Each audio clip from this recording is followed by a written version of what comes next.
Hey guys, I'm Cam. And I'm Seb. And you're watching the first of our videos for the Virgin Media Gaming Hexathlon. It's an event taking place at EGX this September across 6 different games. To find out more, just go and check out our intro video. For now though, I'm going to take this first video and I'm going to start by asking you guys a question. Would you watch me play a video game? This is the question behind the whole of esports. After all, it's video games as a spectator sport. So, who would do that? Well, how about 205 million people? Yep, that's a lot of people. That's more than even existed on Earth in 100 AD. It's more than the entire population of Brazil today. And in fact, if esports viewers were a nation in and of themselves, that would be the 6th biggest country in the world. So yes, a lot of people want to watch others play video games. What is perhaps most surprising of all though, is that 40% of all those who watch esports don't even play the games themselves, further showing the power of esports as a spectator sport. But let's take a step back. Esports isn't just one game after all.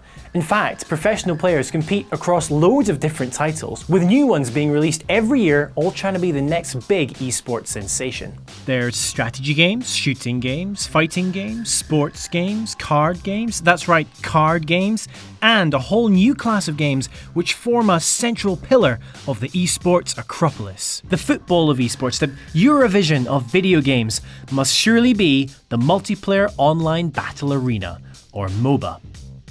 As the name gives away, teams battle it out in an arena, getting increasingly powerful as they go, utilising teamwork to try and destroy the other team's base.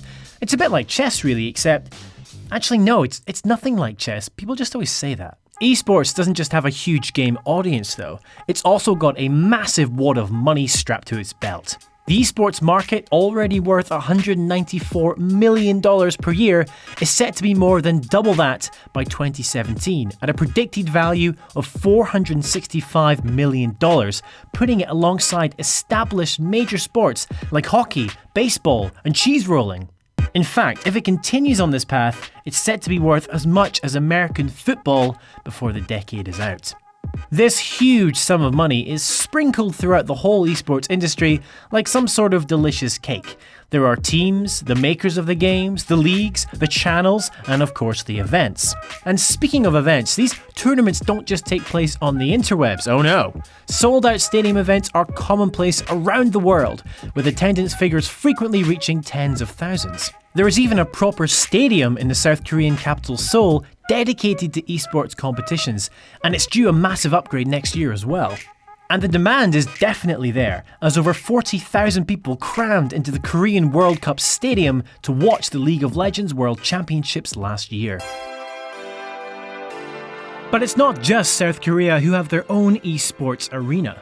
People frequently describe Fulham as the South Korea of England, and with good reason, as this is where you will find the Gfinity Arena, the country's first dedicated space for esports competition. Where esports truly rivals traditional sporting competitions already, however, is prize money. The 5th edition of the Dota 2 Championship, the International, is currently breaking all records, with a prize pool sitting at just under $17 million, or over £10 million, and it's growing.